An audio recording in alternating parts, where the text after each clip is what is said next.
We are going live. We're going live. It's a mess, isn't it? Hey, good morning. Hey, this is 5 a.m. Mester Scrum Show. I am Greg Mester, Scrum Master and Agile Coach.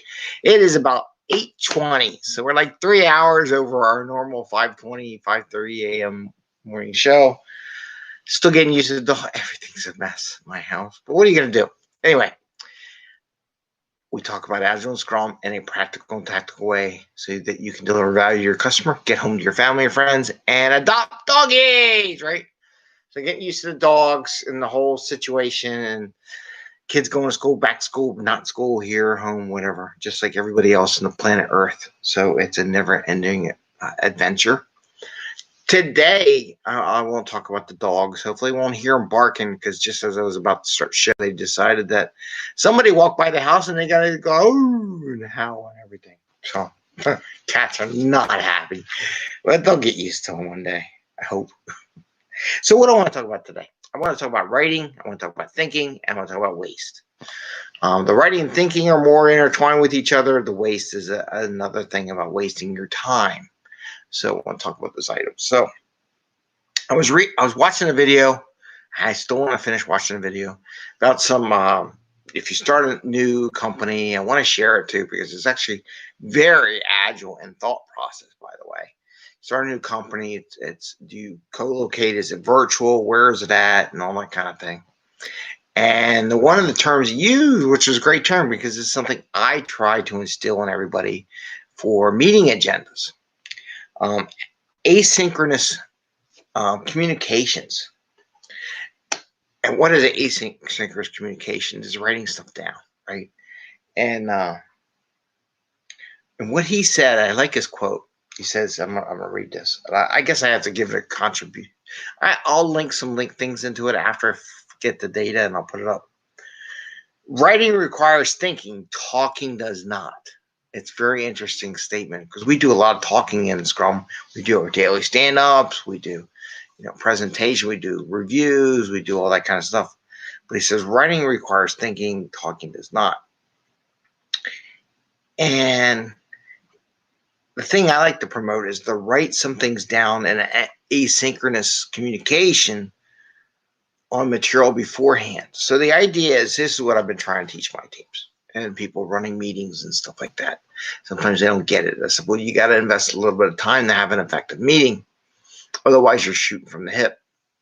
And nobody's prepared and no one knows what they're going to talk about. But it's up to, and here's what I say. If you're in you have Jira, VSTS, Rally, anyone, version 1, anything you got.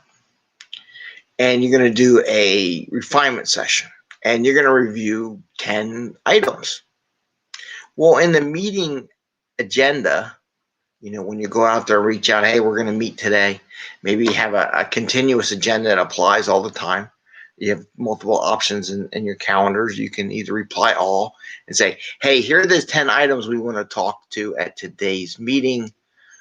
And there are links of private. Maybe there's a title, however you want to do it. Usually nowadays, everything you can put a URL link and link right directly into the item. And you send it out to everybody. It allows everybody knows what things you're going to talk about. It gives an opportunity for everyone else, if they want to go look at the items beforehand. And I'm not going to say, I assume, I'm not going to come in, because this is a mistake I've seen a lot of people make. This is a mistake, right? They go out and put the 10 items up, and nobody reads them. They come in, well, I gave them out to you. You should have read them before the meeting, blah, blah, blah. It happens. Sooner or later, they'll get it. But if you take away the opportunity for them to get it, then it will never happen. You ask them a few times and says, well, okay, well, we're going to talk about it. You could say, if you kind of have some thoughts and questions before we get in the meeting, this meeting will be a lot shorter and you'd be done. And a little encouragement there, right? A little carrot. So like, if you get it done, you can go on and do your other things. So asynchronous communications is providing some materials before the meeting. Here's another example. You have a daily scrum, right? And you have a bug. And, it's bug XYZ. Here's the issue. Why don't you send the information asynchronously through email, communication tool, whatever, to the rest of the team and say, hey, after daily scrum, I'd like to talk about this issue. Here's a link to it if you want to read up the background and notes I've taken so far. Maybe because here's the thing, if they read it beforehand, they see some stuff, they might be able to give you an answer right then and there on how to fix the problem right after daily scrum. So that little plus 15 minutes, it's getting smaller, right? Because they have the information you want to talk about beforehand. And this helps organize the meetings. And this is what we as Agile coaches, Scrum Masters, BAs, dev people, developers in the new book, right? Developers, anybody, put that out there beforehand so that the people have a chance to read it. Trust me, a lot of people will read it. Some people won't because they're just bah humbug and they're not very team oriented. But most people, when you ask them to look at something because it's something you want to talk about after daily scrum, they're going to read it. So, but try it out.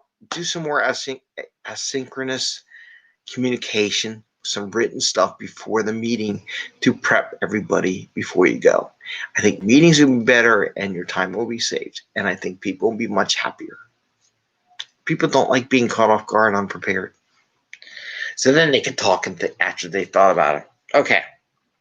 So that's what I want to talk about. Writing requires thinking. Talking does not. So there's the thinking, talking, writing connection. I love that quote. That was a great, I don't know who originated it. I'll have to look it up. Okay, time waste. We're going to do some whiteboarding real quick. I did this the other day with one of my coaches, and we kind of talked about it. And I'm going to give you an example of how to do this. Wasting time. And I'm just going to talk about wasting time. And I'm going to talk about, in this case, backlogs and commitments and velocities, right? And done. So most of the computer systems out there will give you a history of sprint. Like there's sprint 1, sprint 2, sprint 3. Okay. And they'll let you say, here's what we committed to at the beginning of the sprint. Here's what we achieved. Here's what we committed to. Maybe you did a little more. But a lot of teams, they tend to be lower. Let's do a sprint 4. Their achievement is a little less, than what they got done, right? So this is commitment. So the first bar is commit, and the second bar is done or completed. They mean the same, by the way. Well, pretty close. And what we're doing, yes, close enough, good enough. Good enough for government work, right? So let's say your team has, I'm gonna go through some scenarios, okay? We have a lot of teams. I had a team that was always 20% below the commitment. Consistently, every sprint, we were 20% off our commitment. But I'm gonna do this. Let's say you have a team that's 30% off, pretty much on average. So they're always 30% lower, and then 20% and 10%. So different ranges of, we committed something and we're always pretty consistent on average, less done than what we committed, right? So this is less done than commit, right? So this column here is less done than commit. Okay, so if you took the difference between here, you can figure out percentages, right? So now I'm gonna ask you. So in the scenario we were talking the other day, I said so about talking about wasting time and valuing product owners' time and valuing the team's time, especially a product owner, because in these things I'm gonna talk about as a big product owner's time, right? This impacts product owners immensely. So you do sprint planning. Sprint planning. And the person said that they would do about 2 hours a sprint. About 2 hours per sprint. And then I asked them, well, how much do you do on story refinement? So we have refinement exercises. Refinement. And he says about 9 hours per sprint, which I think is a lot, but 9 hours. Okay. So you get 9 hours per sprint. So if you put these together, it's 11 hours. Right? So the 2 hours and 9 hours get you 11 hours of time refining. Now, if your team is consistently at 30% overcommitted every sprint, that is 3.3 hours waste. So you have all this work you do, the product owners, draft dump stories, prioritizing, shifting things around for all these stories, but you're consistently overcommitting by 30%. It's 3 hours per sprint. And if it's 20%, it's 2.2 hours. And if it's 10%, it's like, 1.1 hours waste. Can't write per sprint.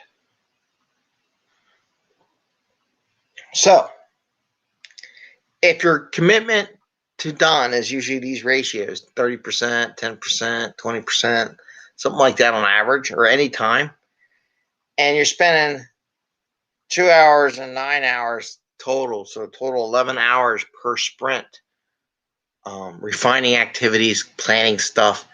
So that 11 hours equates to 3 hours per sprint. Now, Greg, that's not a lot. That's 3 hours per person. I don't know about you. I would love to have an hour and a half back in my time every week to do whatever I wanted. What if I just gave it to you to have fun? Right? We could do that because I was paying for it before anyhow. Or we could do more work or whatever. But 3 hours, maybe we do some. Brain just took a bump. Refactoring. Maybe we do some refactoring. Maybe we improve the thing. Maybe we do some more retro. Maybe we come up with some new ideas. But like if you had a block of time, right, every week and 3 hours, think about this was, if it's 3 hours because you're 30% like overcommitting, that's like an hour every other day that you can work on some special project that you really want to do. Hey, Sean, good morning. Good morning. Good morning. Sean's online. All right. Good morning. So think about it. You can have like an hour a day, an hour, a couple hours, you can give it back and put it in. You could do refactoring your code. You come up with process improvements. You can have a party like every sprint and enjoy and relax. Something to think about. So 3 things I talked about. Writing is thinking.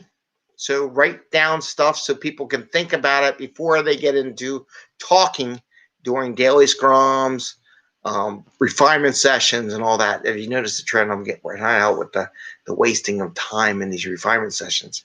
Them spending 9 hours, he's listening, and 9 hours in refinement is an awful lot. I mean, I look at a 2-week sprint. If I spend more than 4 hours, it's a lot. An hour a week, maybe 2 hours. Should really only be like 2 hours in refinement. Shouldn't be that much. But these are ideas to save you time. And then if your team's consistently overcommitting, by not overcommitting, you save yourself time in those meetings and you go home. So like if you're doing your agendas for 5 items, you do the 5 items and then you're done. And then you come back the next time. So those are some ideas, some thoughts I wanted to share with you today. I got some more stuff coming up. I got a bunch of seminars that I'm going to attend over the next 2 days, some data, Agile data, and then some other things that are out there. And I will share with you some of the lessons learned during those. And happy Scrumming. Give us a thumbs up if you like the show. Ring the little bell if you like what we're doing. And tell your friends about it and your coworkers. And please feel free to share it on LinkedIn with other people on your post. So when I post it up, feel free to go, hey, I like it. I'm going to share it to all my connected people. That'd be a good thing. Anyway, hope you're all doing good. And I do have to work on the podcast. I kind of let go on that a little bit because the software didn't want to work anymore, and they changed it to the point where it just totally popped. And now I have to get in the habit of using a different piece of software, and we'll talk about that later because it's 15 minutes. Anyway, our time box is over. Have a great day. Happy scrumming. I got to go check on the dogs, see if they're eating the cat's food. Poor cats. All right, take care. Those new team members, they mess everything up. Those new team members are terrible. We never want new team members. Change up the norm. All right. See ya. Bye.